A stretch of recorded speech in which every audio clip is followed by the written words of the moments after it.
Bonjour, je suis Anne-Françoise Rouvet et je viens vous parler d'une conférence qui a pour titre « Passer de l'obscurité à la clarté ». Qu'est-ce que l'obscurité? Qu'est-ce que la clarté? Je crois que l'obscurité, en simplifiant, on peut dire que c'est tout ce qu'on a eu à vivre et à subir. Et la clarté, c'est tout ce que l'on choisit. Et à partir de là, comment on peut le développer? Et c'est ce que je vous explique dans cette conférence. Et si je peux vous parler comme ça, c'est aussi parce que nous avons créé, nous sommes un petit groupe, nous avons créé une maison d'édition qui s'appelle Un autre sens, exprès pour voir la vie du haut vers le bas et non pas du bas vers le haut. C'est-à-dire, c'est quoi? Pas être des fers humains, c'est parce qu'on fait quelque chose qu'on veut être bien, mais parce qu'on est bien, on va donner quelque chose. Et c'est notre cas dans cette maison d'édition qui est principalement pour la jeunesse, mais il y a aussi un livre pour adultes. Le titre de cette rencontre, c'est de l'obscurité à la clarté. Alors c'est un peu bateau comme ça, parce qu'on peut tout y mettre là-dedans. Alors, je vais avancer par morceaux. Et le premier morceau, on va regarder ensemble qu'est-ce qui se passe pour un être humain. En fait, un être humain, il a été conçu, et à partir d'une idée, il y a une conception, et cette idée va pénétrer dans la matrice maternelle. L'idée prend forme. Il y a à peu près 70 000 milliards de cellules qui vont s'organiser dans le bon ordre. Ça va donner des organes, les uns reliés aux autres. Ça va donner des systèmes, les systèmes reliés les uns aux autres. Tout ça, ça va constituer un corps humain. Et à ça, la vie rajoute un dessin de vie, un niveau de conscience et un état d'esprit. Ok. Et là, on a, dans la matrice qui est prêt à sortir, un être humain. Un être humain, c'est une part visible, animée par une part non visible. Jusque-là, tout va bien. À partir du moment où l'enfant, cet être humain arrive, il va pas rester très longtemps un être humain. Il y a de plus en plus de cas possibles maintenant, mais on va parler de ce qu'on connaît tous un peu plus. Et donc, très vite, on va plus nous parler de la part non visible, on va nous parler de cette fameuse part visible. Et qu'est-ce qui reste? Une forme. Et cette forme, elle va devoir faire et refaire. C'est ce que j'appelle moi un faire humain.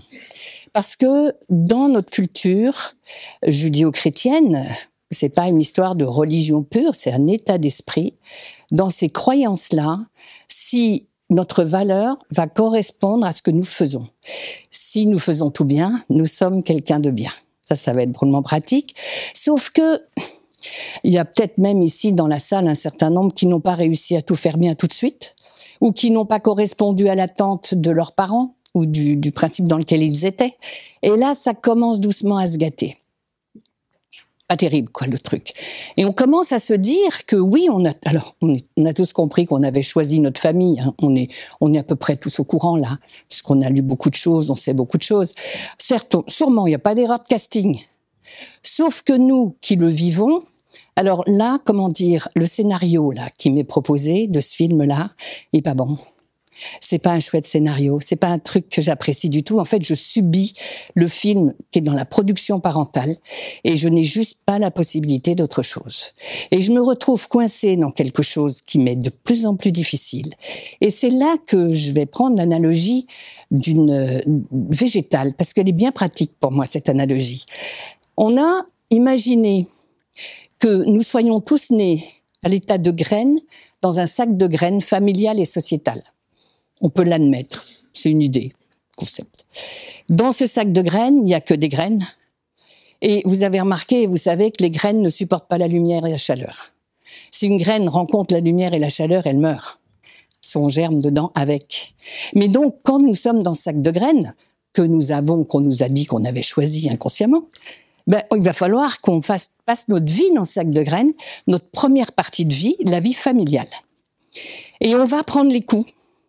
De graine en graine, on va se faire propulser là, puis là, puis là, puis là, ou peut-être qu'on va s'installer confortablement dans le sac de graines, parce qu'après tout, si ça se trouve, notre destin de vie, c'est de rester dans le sac de graines.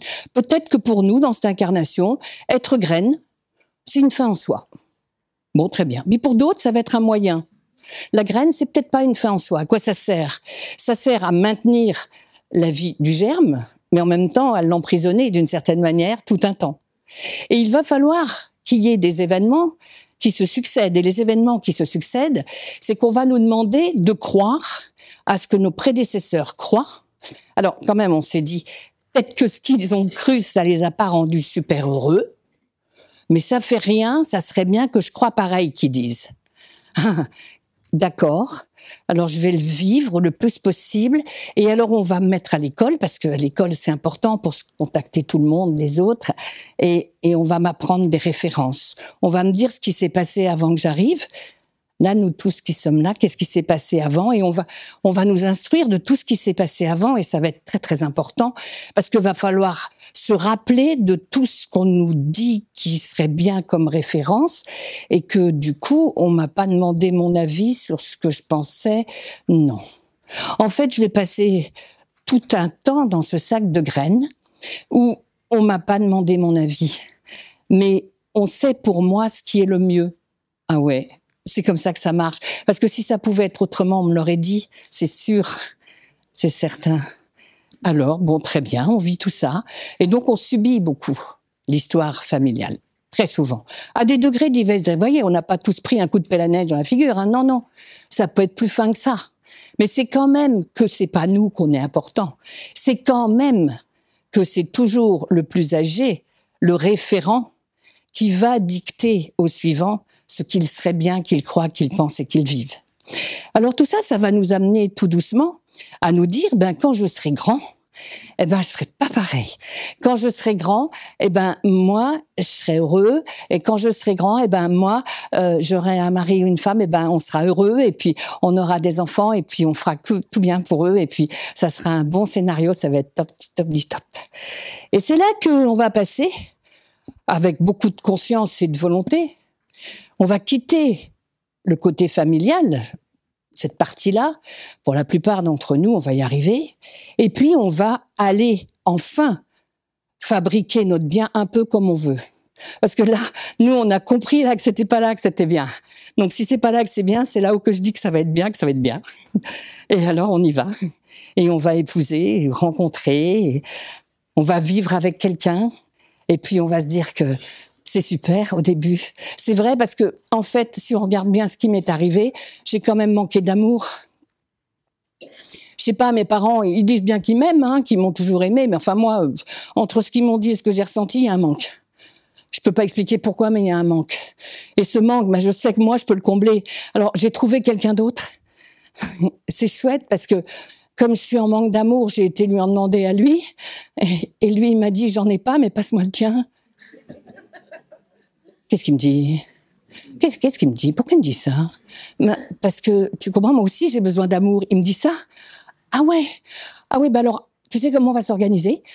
Je crois ça doit être de l'amour. On va se faire mutuellement ce qui nous plaît. Tu vois, ça va être top. On va être en amour, comme ça. Toi, tu me fais plaisir, moi, je te fais plaisir. Oh, qu'est-ce qu'on est bien. On est heureux. C'est ça, un bon scénario. C'est ça, une belle histoire. C'est ça que je me sens beaucoup bien mieux.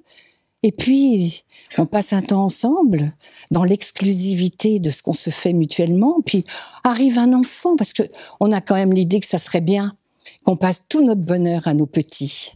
Alors, on va mettre au monde des petits. En fait, on met pas au monde des petits. On va faire des enfants parce qu'on veut en avoir. Alors, on va avoir un enfant, 2 enfants. Tout se passe bien. Enfin, moins bien. Je sais pas pourquoi, depuis que le petit est arrivé, c'est pas tout à fait pareil. Avec mon mari, avec ma femme, on se calcule un peu moins. On a moins le temps de se faire plaisir et ça se passe pas tout à fait comme j'avais prévu.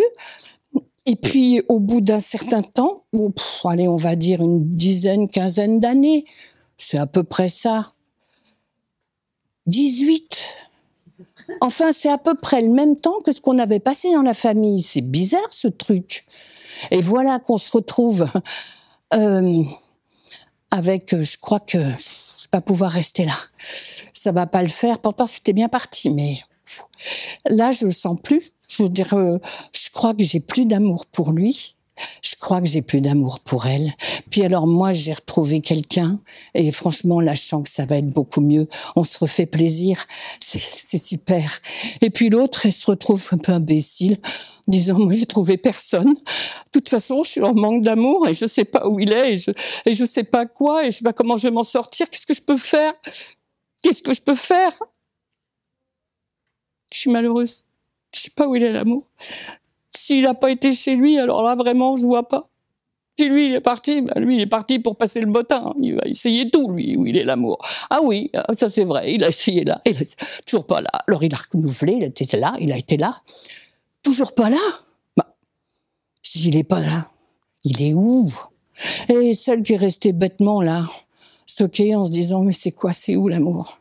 Et c'est peut-être là, vraiment, qu'elle a été éjectée du sac. Vous savez, le sac de la vie sociétale et familiale. Et elle a été éjectée. Et là, franchement, elle s'est plantée. Mais il n'y a que celui qui se plante qui pousse. Et c'est fou parce que, en fait, c'est un peu la mort de la graine, cette histoire. Mais c'est peut-être la naissance du germe. Et c'est quoi le germe qui était dans la graine? Mais le germe, mais c'est peut-être mon dessein de vie. C'est peut-être ce pourquoi je suis là, ce pourquoi je suis incarnée. Mais c'est ça. Et si il pousse, mais comment il va pousser? Parce que je suis encore un peu, je voudrais pas dire, mais je suis dans l'obscurité, je vois pas clair là. Je vois bien que c'est plus comme avant, j'ai quitté le sac, mais je vois pas comment je vais m'y prendre. Je suis qui? Je sais pas. La période n'est pas facile. Vraiment, je suis pas à mon aise. Je sais que je suis plus comme avant, mais je crois que c'est ce qu'ils appellent être à la rue. J'habite plus là, mais j'habite pas encore là. Je sais pas où je suis. Et puis, c'est bizarre, il y a un truc qui fonctionne bien, c'est que pour le germe, on a besoin d'eau, d'air, de chaleur. Mais c'est quoi l'eau? Ça pourrait être l'eau de la vie. L'air, c'est l'ambiance dans laquelle on est. Et la chaleur, ça pourrait être l'amour et la confiance de la vie. La vie, c'est quoi la vie? C'est cette illimité, c'est ce truc qui permet que ma forme soit en vie. Ah, ça me dit quelque chose. Ça me dit quelque chose. Mais oui, mais c'est vrai. Ça y est, je comprends mieux. Comment je peux parler de ça? Comment je peux dire? Mais en fait, j'ai pas les mots pour dire. Mais je sais, là, je vais pousser, je vais commencer à me développer. Alors, il faut absolument que, quand même, j'ai appris des choses. Si je fais quelque chose, je vais obtenir un résultat. Alors, je vais reprendre le même modèle que ce que j'ai eu avant, parce que ça les répond, puisque personne m'a dit que ça pouvait être autrement. Je vais refaire pareil. Je vais faire des choses qui vont me permettre d'être bien. J'en ai fait plein. J'ai essayé plein de choses. Oui. Et des choses vraiment évoluées, des choses fortes, des choses bien. J'ai même fait du yoga pour être bien. J'ai beau prendre les cours, il me manque toujours quelque chose. Mais pourtant, j'ai fait le dernier stage là, et là aussi, et là, je m'applique. Je fais tout ce que je peux. Mais c'est drôle, comme on emploie toujours le mot faire. Comme si, pourtant, on s'est planté, ça n'a pas fonctionné qu'on fasse tout pour être bien, et quand on est là, prêt à germer, on recommence. On recommence à faire quelque chose pour être bien. Mais pourquoi? Mais pourquoi ça s'acharne comme ça? Et c'est là que peut-être, on peut se dire que c'est peut-être la fin de l'obscurité. Et peut-être qu'on peut tendre vers la clarté. Et c'est quoi la clarté? La clarté, c'est la puissance de vie. C'est la lumière de la vie. Ah, d'accord. Ouais. Bon, et puis après, c'est-à-dire que la vie, c'est ce qui a permis, dès le début, à notre forme d'exister. En fait, si on regarde bien, il y a notre forme. Et il a fallu un vecteur de la puissance de vie, de cette énergie de vie. Il a fallu un vecteur qu'on appelle l'âme, qui, en quelque sorte, va passer de la lumière, donc de l'énergie de vie, à sa forme. Il n'y a pas une forme qui n'est pas le résultat de cette puissance de vie à travers son âme. C'est pour ça qu'on parle de la lumière de l'âme. L'âme a choisi cet embryon-là pour ce dessin de vie. Pourquoi celui-là? Pourquoi pas l'autre? Parce que l'âme, qui est une parcelle de l'âme universelle n'a ni début ni fin, elle est en permanence l'intermédiaire entre la puissance illimitée de la vie, de l'énergie de vie, et notre forme. Et ce petit bout parcellaire d'âme, c'est pourquoi c'est cette forme-là, pourquoi c'est ce vécu-là, parce que on l'intègre, l'âme va l'intégrer dans l'ensemble de l'évolution planétaire. Pour ne pas parler d'autres évolutions, j'y connais rien, donc j'y vais pas voir. Je ne peux pas en parler. Mais par contre, là, il se passe quelque chose, ça n'a pas l'air du hasard, le bazar, là. Il y a un truc qui a l'air drôlement bien organisé. Mais qu'est-ce qui freine? Qu'est-ce qui fait que cette clarté, cette puissance de vie, on ne peut pas la capter directement. On peut prendre conscience de notre âme, de la puissance de lumière, de l'âme. Oui, ça va. Oui, c'est grâce à ça que ma conscience s'ouvre. Oui, c'est ça, c'est ce qui fait que je vois que c'est pas l'autre qui va m'apporter ce qui me manque. Oui, tout ça, je le comprends. Mais quand même, comment je fais pour être bien? Et ce mot faire, il nous colle au basque. Mais alors, mais c'est impressionnant comme on est attaché à ce mot puisqu'on n'a rien connu d'autre. En tous les cas, pendant l'incarnation. Si on n'a rien connu d'autre, est-ce qu'il c'est possible de croire à autre chose? Parce qu'après, on rentre dans le monde de bisounours. C'est ça. Il y a les petits oiseaux. Mais c'est ça. On peut être bien. Mais oui, on peut être bien. N'empêche qu'avec quoi je paye ma facture d'électricité, là, ce mois-ci? Hein? C'est bien. Avec quoi je la paye, cette facture? Qu'est-ce qui se passe? Alors là, on rentre dans un endroit qui est, je reprends le végétal, est-ce que le germe qui est planté se dit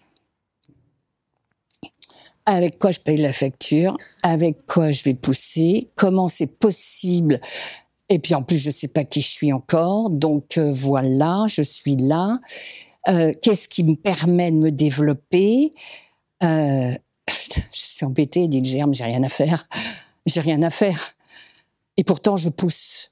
Et pourtant, je me développe. Et quand même, dans la conscience qu'on a tous de ce développement, il n'y a absolument aucun obstacle qui empêche le développement du germe qui donc a tout le potentiel de l'arbre en lui. Il a tout le potentiel. Ça veut dire le potentiel de pouvoir être un arbre. Je prends cet exemple-là parce qu'il est grand, donc ça me plaît. De pouvoir mettre les branches, que les branches soient au bon endroit. Et qu'en plus, cet arbre-là, il va rien faire. Il va donner des fruits. C'est pas moi qui l'invente. Je m'en sers. Mais on l'a tous, le mot. On le sait tous. Comment se fait-il que le végétal ait tout compris, si je puis dire, sans la conscience, la soi-conscience, sans la conscience d'être conscient, obéissant à la conscience naturelle de l'être, du vivant?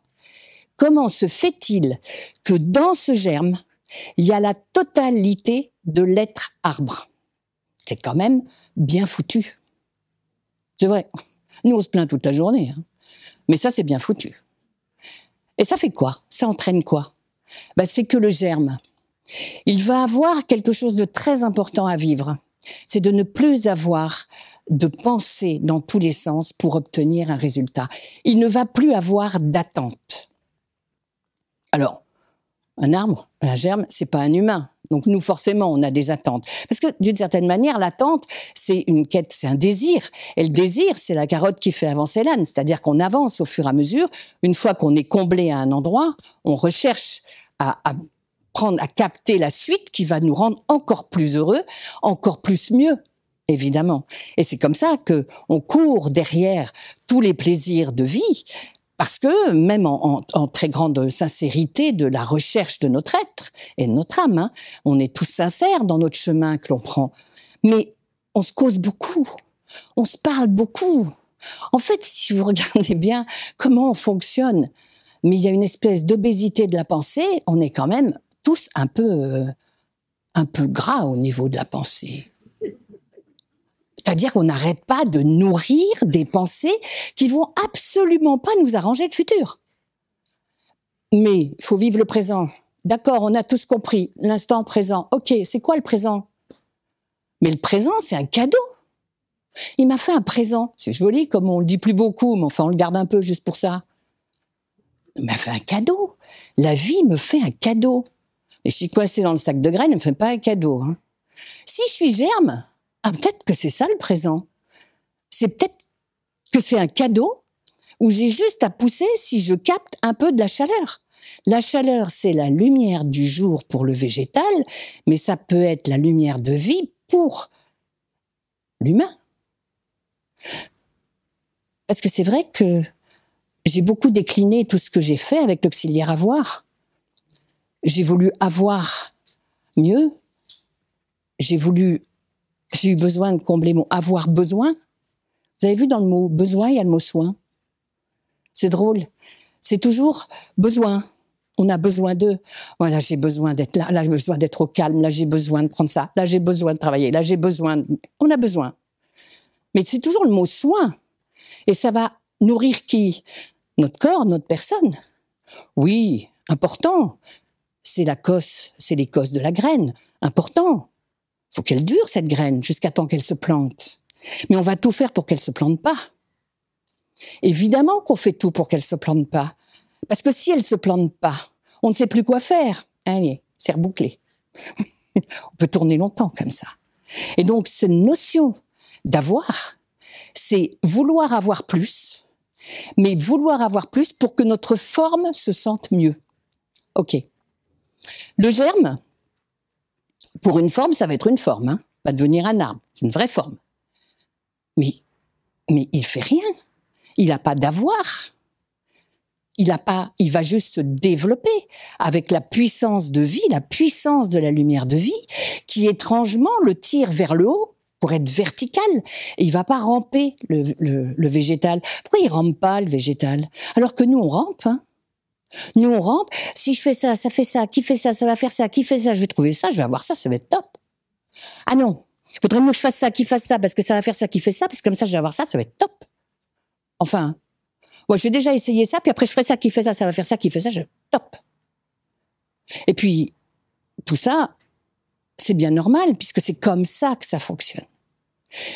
Alors, le germe qui pousse, le germe qui se développe, c'est nous.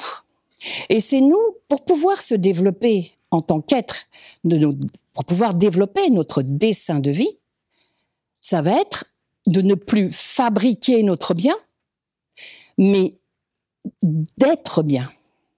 Alors, être bien quand on est mal, c'est malin, ça. Comment ça marche? Comment je peux être bien si je vous dis que je suis mal? Ah oui, mais il y a un principe. Il y a plein de lois dans la vie. Les lois universelles de la vie, il y en a tant et tant.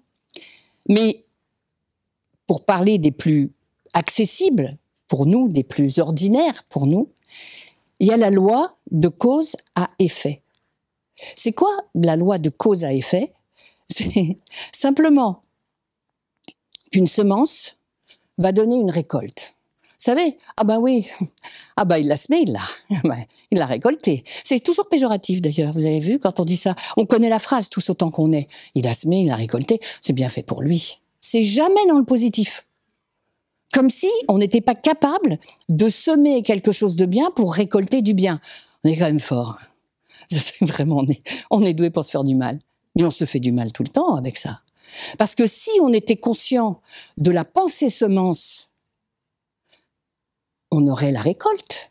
Nous-mêmes, vous vous rendez compte, on est tous nés d'une pensée semence, on veut avoir un enfant, on a été portés dans une matrice, personne nous a fabriqués, et c'était pas un camion de pompiers qui est sorti, c'est bien un enfant. Pourquoi ça a correspondu à l'idée semence? Mais un truc de dingue. Pourquoi, quand j'ensemence un platane, j'ai pas ramassé un oranger? Pourquoi? Pourquoi? Mais parce que tout est déjà là et tout est déjà prévu. Et on est déjà cela. Et que le parcours dans l'obscurité, et Dieu sait si on fait un grand tour dans l'obscurité, encore une fois, avec le degré de conscience dans lequel on est, mais c'est quoi le degré de conscience? C'est la conscience d'âme. Plus on va être en conscience d'âme, plus cette lumière de l'âme va éclairer, et lumière de l'âme et conscience sont les mêmes mots.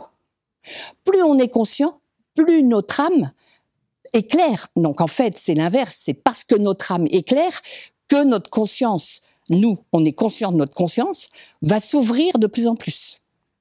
Cette notion que tout est déjà là, dans le germe que nous sommes, vous vous rendez compte, si on s'arrête 2 secondes là-dessus, tout est déjà là.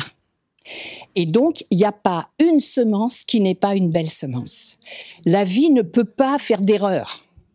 La vie organise tout pour que tout soit la beauté, le bien, le vrai, celui de tous, de tout le vivant. La vie n'a pas décidé d'ensemencer des erreurs, parce que ça l'occuperait. Non, la vie n'ensemence que du pur. Et nous sommes tous ce pur. Mais vous vous rendez compte que ce pur est recouvert par toutes les strates de référence qu'on a eues, et que nous, on arrive là, à l'aube de, je ne sais pas quel siècle on est là, 21e, 22e, 21e. On arrive à l'aube de ça, et on se retrouve porteur de tout le bagage précédent qui est extrêmement lourd de croyances qui nous ont empêchés d'oser croire à quelque chose de plus simple. Pourquoi? Parce que c'est trop facile. C'est trop beau pour être vrai. Vous connaissez cette phrase? Oh ben ça, c'est trop beau pour être vrai. Et c'est vrai qu'on marche tous les jours et on se lève tous les matins avec... On est bien. On a fait plein de choses bien pour être bien. Ouh, je me sens bien ce matin. Ouais. Oui, c'est vrai, on peut se sentir bien. Mais vous avez vu qu'aujourd'hui, il nous manque quelque chose. Et on va aller chercher ce quelque chose. On va s'appliquer pour être un peu mieux. Comme si on était en compétition avec on sait pas quoi, comme si c'est demain je serai bien, et aujourd'hui on ne dit pas je suis. On dit je vais faire ça, et comme ça demain, ce sera bien. Et on n'est pas déjà cela. Et comme on s'interdit d'être déjà cela, mais on le sème pas, on risque pas de le récolter. Parce que c'est une chose qui est géniale quand même, c'est qu'on peut être maître à bord et qu'on est tous créateurs. Alors là, on touche encore autre chose, créateur. Eh ben, si j'étais créateur, je vivrais pas ce que je vis. C'est sûr, j'aurais créé autre chose. Mais non, on a créé ce qu'on vit. Qu'on l'ait créé maintenant, qu'on l'ait créé avant, peu importe. Tout ce qu'on récolte, c'est qu'on l'a semé. Et pas un de nous. Tous ensemble, on l'a semé. Puis on l'a semé, et puis on continue à le semer. Donc on continue à avoir... Ah, les paroles, on en a enlevé bien... pas mal des paroles difficiles, des paroles dures, ah il est vraiment trop bête, ah non c'est pas gagné. On en enlève de ça parce qu'on a compris que c'était pas la peine de nourrir ça. Donc on bouge à ce niveau-là.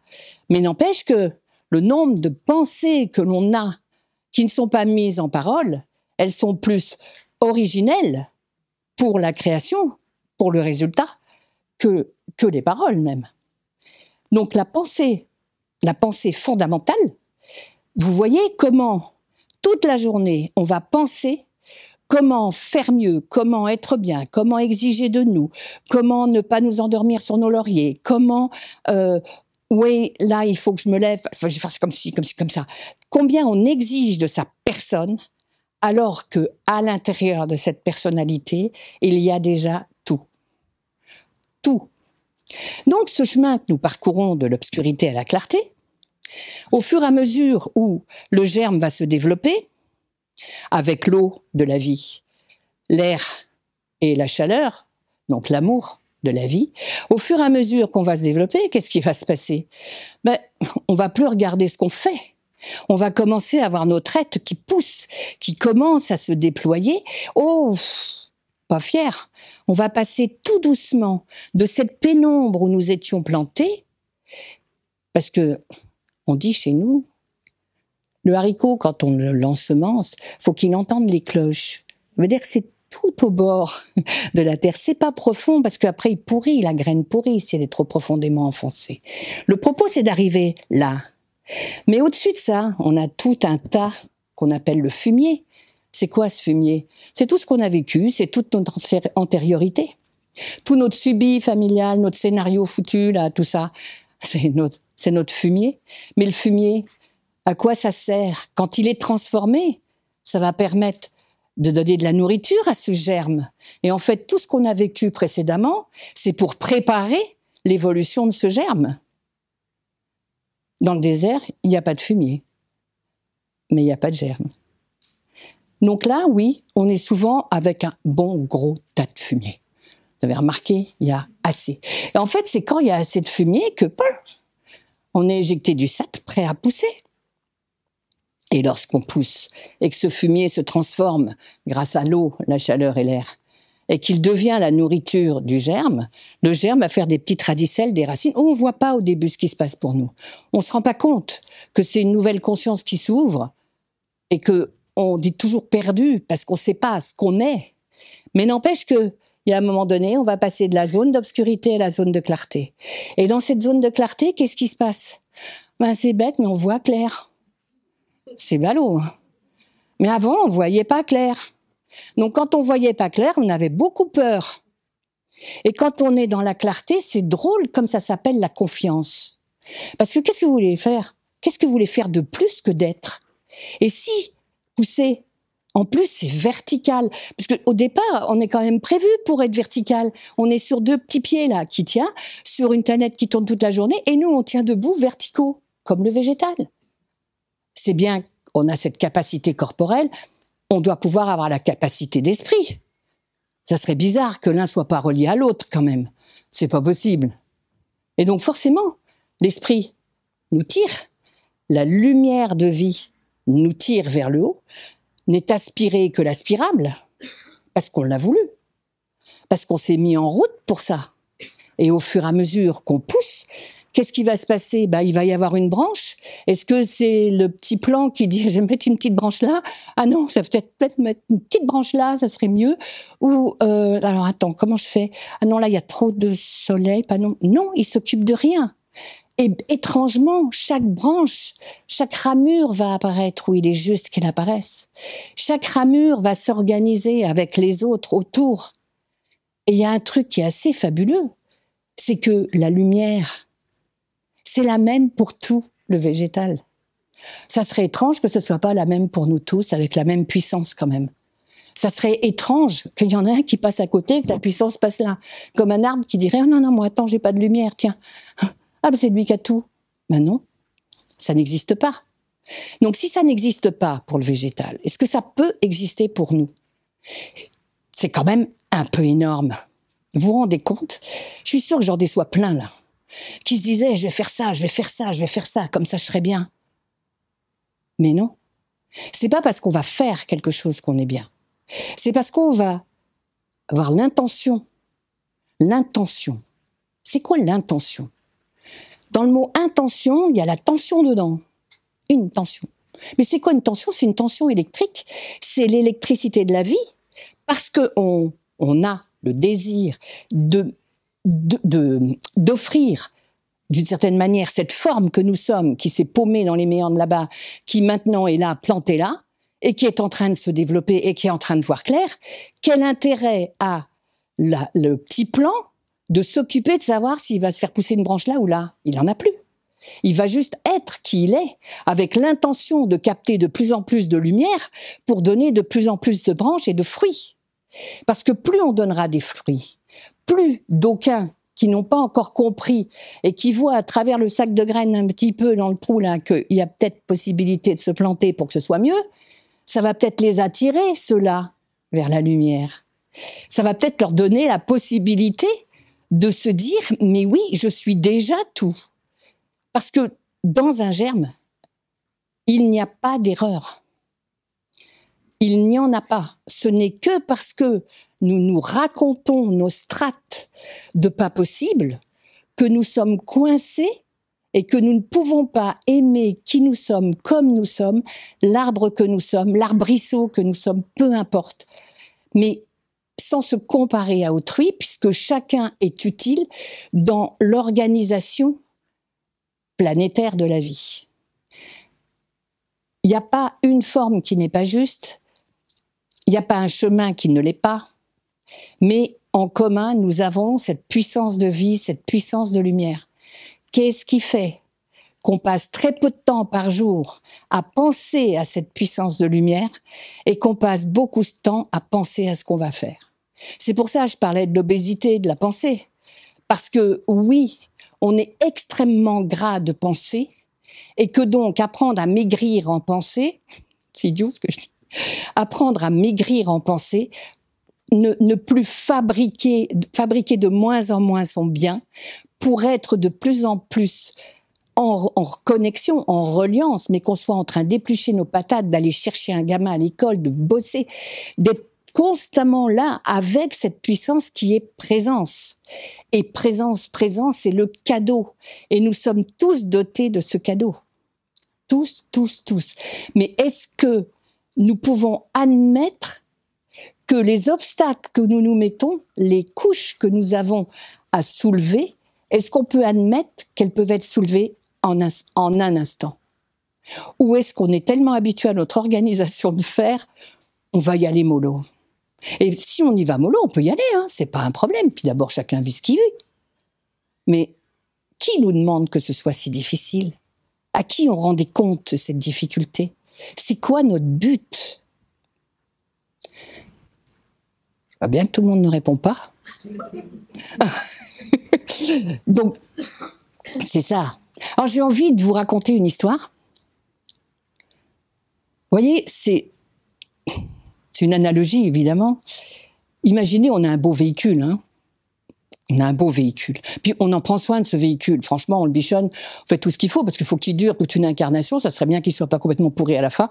On va faire ce qu'il faut. Et en fait, imaginez le véhicule, on ouvre la portière du véhicule, et puis on pousse notre véhicule. Et comme tout le monde pousse, ben on pousse. Ça a toujours été, on a toujours poussé notre véhicule. Puis normal. Puis un jour, une petite côte là, à monter, on prend un élan. On a monté la petite côte, vite on s'assoit dans le véhicule et on descend. Ça va. Et puis on n'a plus d'élan, alors on ouvre la portière et on repousse le véhicule. Oh la côte là. Oh putain. Il arrive en haut, vite, s'assoit dedans, paf, il redescend. C'est passé, mais alors juste, hein, c'était dur, pénible. Alors plus jamais, hein. Là c'est bon là, je m'organise. Tout le monde n'a pas des côtes comme ça à passer, je comprends pas.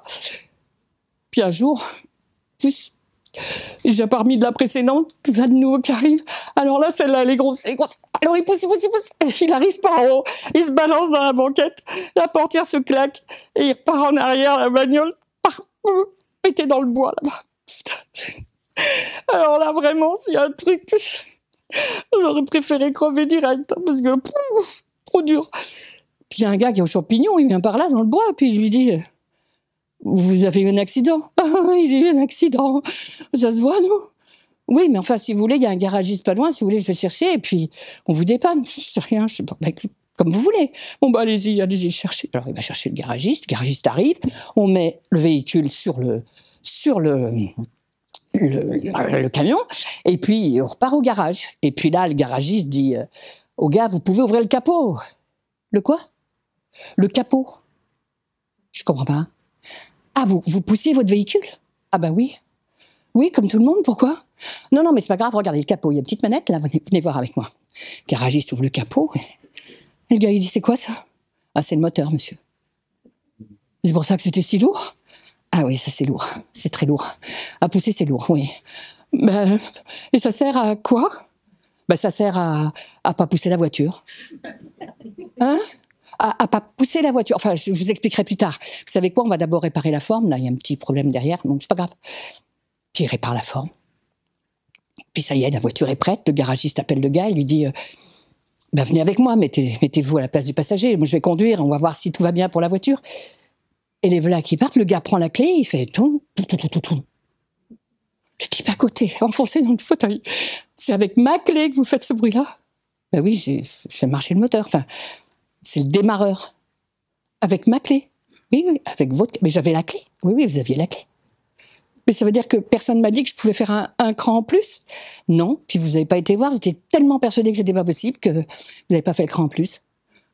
Ah oui, d'accord. Et ben voyez, je passe la première, la deuxième, la troisième, non, pédale, tout ça, on fait un tour. Bon, elle est impeccable la voiture, vous pouvez y aller. Alors prenez ma place, moi je vais me mettre à côté du passager et puis allez-y. Mais je sais pas conduire, je sais pas conduire. Non, mais c'est pas parce qu'on sait pas quelque chose qu'on peut pas l'apprendre, hein. Alors, je vais vous apprendre. Alors, première, embrayage, et il raconte ton petit bazar, et finalement, le gars, ça y est, première, moi, j'y arriverai pas. Non, mais attendez, vous avez calé, c'est pas parce que vous le calez une fois que c'est pour le restant de vos jours. Non, vous avez... Allez, on recommence. Et finalement, il passe la première, puis il passe la seconde. Puis un jour, il passe la troisième, puis la quatrième, il est sur l'espèce de voie rapide là-bas, et puis... Alors là, il est, comment on dit, renversé, mais dans l'autre sens complet, là. Alors là, je pousse plus mon véhicule, je pousse plus ma voiture. Ben non, voyez. Bon, il refait au garage, c'est bon. Ben vous allez pouvoir partir. Alors vous allez où? Oh ben alors à cette vitesse-là, je vois vraiment pas où je pourrais aller. Ah ben non, à cette vitesse, j'ai pas d'idée, quoi. Quand vous étiez petit, là, vous savez un truc, quand vous aviez le droit de rêver, là, vous aviez pas une idée de dingue? Quand j'étais petit, je voulais aller à Paris. Eh ben, pourquoi vous n'allez pas à Paris? Parce que je sais pas où c'est. Ah ben alors attendez, d'ici c'est facile. Il y a des petites pancartes comme ça, avec des petites flèches. C'est marqué Paris. Alors, tout le temps, hein, tous les carrefours, vous allez voir Paris. Ça va aller. Hein. D'accord. Mais attention, hein, vous avez bien une intention Paris, hein. Oh ouais, parce que des fois c'est marqué Marseille là de ce côté, puis là Paris de ce côté. Qu'est-ce que vous faites là, hein? Si vous allez et à Marseille et à Paris, vous arrivez ni à l'un ni à l'autre. Alors on a une idée, hein? On y va, d'accord? Oh oui, monsieur le garagiste, super. Oh mon Dieu, dit le garagiste, j'ai complètement oublié de vous parler d'un truc. On n'a pas mis d'essence. De quoi, dit le gars? Ah bah on doit faire le plein d'essence. Non, vous m'en avez pas parlé, c'est quoi ce truc? Ah ben, c'est le truc qu'on voit pas, mais qui est bien pratique, parce que c'est ce qui va mettre en route le moteur, les pistons, tout ça. D'accord, alors venez, on va faire le plein. Et le gars lui dit, mais je le vois pas, votre essence. Non, vous le voyez pas, vous le sentez pas un peu? Si, je sens un peu. Ben voilà, c'est ça, vous le voyez pas. Mais c'est pas pour ça que c'est pas parce qu'on voit pas quelque chose qu'il y est pas. Hein. Il remplit le réservoir, referme le tout. Voilà, ben là vous allez pouvoir y aller. Monsieur le garagiste, l'essence là, c'est pour toujours? Ah non, non. Faut retourner aux pompes régulièrement, mais vous en avez sur tout le long de la route, hein, des pompes, tous les 50 km, il y a une pompe. Mais comment je saurais que je dois reprendre de l'essence, comme vous dites? Ah ben écoutez, il y a une jauge. Hein. Là, au milieu du volant, vous voyez, il y a la jauge. Mais moi, je vous conseille, vous êtes débutant. Hein. Quand vous arrivez à la moitié, là, prenez pas le risque d'aller au fond parce que vous avez du temps à démarrer, vous avez un diesel quand même. Hein. Alors, il faut après nettoyer le carbo. Là, après, faut retourner chez le garagiste, nettoyer le carburateur, repomper. Enfin, c'est plus compliqué. Soyez vigilants, c'est pas quand même... Oui, d'accord, faut bien que je regarde. Ah oui, regardez bien la jauge. Et dès que vous êtes là, mais refaites le plein, quoi. C'est pas un problème. Oui, d'accord. Ok, alors je peux faire le plein où je veux, quand je veux. Je peux aller à Paris parce que je l'ai décidé. Et puis comme ça, je conduis plus ma voiture. Oh, la vie est belle. Merci, monsieur le garagiste. Allez, bonne route. Bon.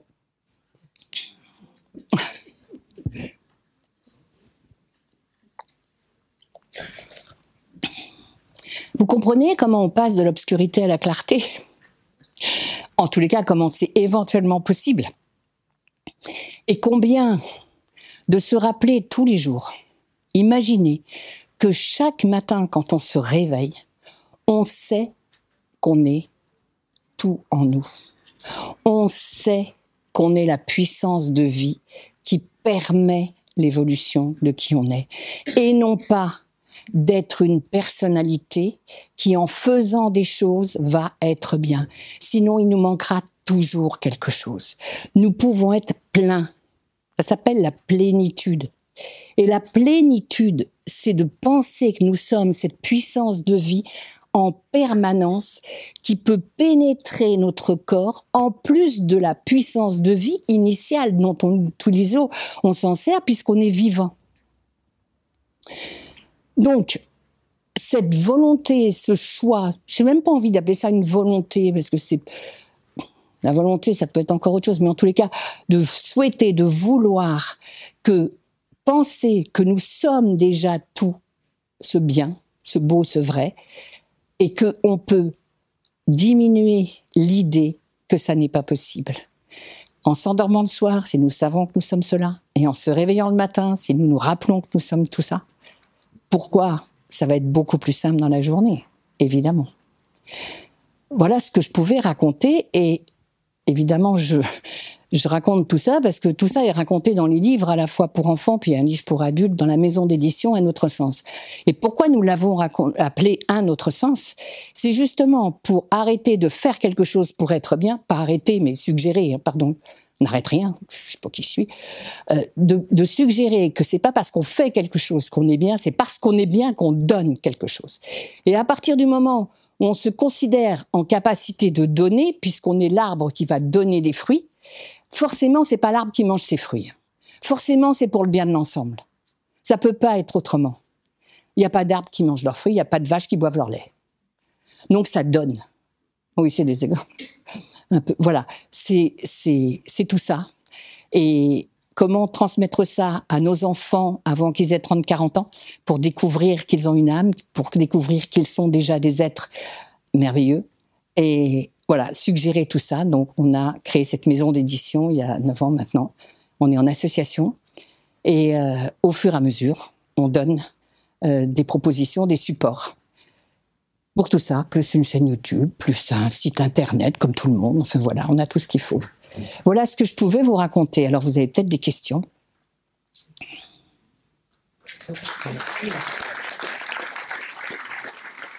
Merci.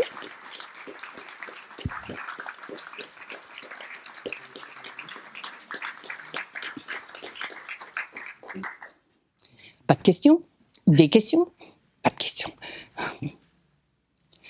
Alors oui. Quelle a été la genèse de ce chemin de développement? Le tas de fumier, monsieur. Il a été de qualité. Et du coup, le jour où je suis sortie du sac, j'ai pu pousser. Non sans mal. Et puis, j'ai pris le temps. Mais je pourrais dire, avec les années qui passent, c'est de plus en plus joyeux d'être conscient. Voilà. Bénéfice de cette... J'ai envie de dire... la jeunesse, c'est un degré de conscience. C'est-à-dire que plus on est conscient, plus on sent ce goût ce que j'appelle le jeune. La jeunesse, c'est pas pour avoir l'air d'eux. C'est la fraîcheur du germe qui se développe. Il y a un phénomène, il y a quelque chose qui est beau, qui est simple. Et bienheureux les simples, ils auront accès au royaume des cieux. On l'a déjà entendu, celle-là. Mais je crois que c'est ça. C'est cette simplicité qui permet le développement. Mais pour arriver à la simplicité, pour chercher la clarté, il a fallu connaître l'obscurité, en tous les cas, en ce qui me concerne. Est-ce que l'enfant qui est pur et qui naît avec une conscience pure, qui va être petit à petit conditionné par l'éducation familiale, par l'école, la société, là on peut agir, intervenir, chacun à notre niveau. Alors, est-ce que l'enfant qui est né pur, tout enfant est né pur, est-ce que l'adulte peut agir à son niveau pour accompagner cette pureté pour qu'elle dure? Alors, j'ai envie de dire oui, parce que là aussi, c'est l'intention que vous avez. Est-ce qu'on a voulu avoir un enfant ou est-ce qu'on a été en charge de mettre au monde un être? C'est pas le même état d'esprit de départ. Il y a de plus en plus d'êtres qui maintenant vont mettre des enfants au monde parce qu'ils se sentent capables de les accompagner. Mais c'est très très récent. Avant, on va avoir un enfant et s'il correspond à notre attente, il fait bien tout bien, d'abord il sera aimé, enfin façon de dire, et en tous les cas l'affect sera là et on sera des bons parents. Donc comme la personnalité a eu tellement besoin d'avoir l'air bien jusqu'à maintenant, là maintenant on a une conscience que la personnalité n'est qu'un moyen, pas une fin en soi. Et au fur et à mesure, si l'enfant naît dans il me semble, je suis jamais la vérité, moi je dis ce que je peux, si l'enfant naît dans un endroit de conscience des parents, c'est évident que les parents vont accompagner cet être pour qui il est et ne vont pas chercher à obtenir un résultat, non pas d'attente de l'enfant. Donc oui, tout enfant est né pur. Est-ce que il va quand même rencontrer l'obscurité de la vie parce que il est, même si on lui parle de son âme dès qu'il est incarné, c'est pas sûr que directement il n'ait pas peur du noir quand il s'endort le soir.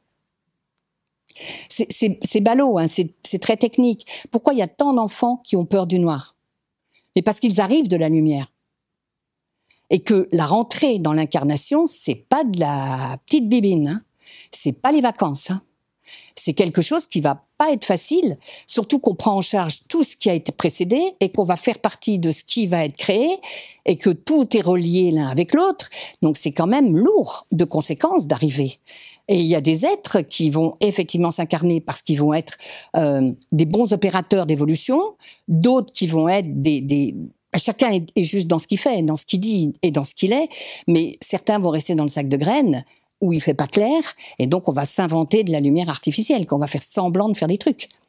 Et l'enfant qui est né dans un endroit où on reconnaît qui il est, il aura quand même, parce qu'il va se confronter à tout le social. Donc le petit copain à l'école qui arrive et qui lui met un pain sans savoir pourquoi, ça va être son obscurité à lui. Alors il aura à la maison quelqu'un pour adoucir l'obscurité en lui disant mais il n'y a pas que ça, il y a aussi de la clarté. Je sais pas, j'ai répondu assez. Oui, c'est ça. Ce que vous dites, c'est que c'est une maison d'édition associative. On est bénévole depuis 9 ans et on porte tous la même intention, tiens, bizarre, avec la même idée d'être utile. En fait, l'association, c'est un assez grand arbre déjà, et les fruits, évidemment. Donc on donne évidemment ces fruits-là pour qui a envie de les manger. Cette maison d'addition s'appelle Un autre sens parce que voir la vie du haut vers le bas plutôt que du faire pour être pour donner. C'est le vivre dans un autre sens. Donc donner des supports pour pouvoir soutenir cette théorie qui peut passer en pratique. Il y a un livre pour adultes parce que pas pour ados, pour adultes. Mais pour adultes à partir de 16-17 ans, oui, on peut être en conscience tout à fait accessible à ça. Et le stand est au rez-de-chaussée. Et le stand est au rez-de-chaussée. Voilà. Bon, et bien, bonne fin d'après-midi à tous. Merci à vous. Merci. Vraiment.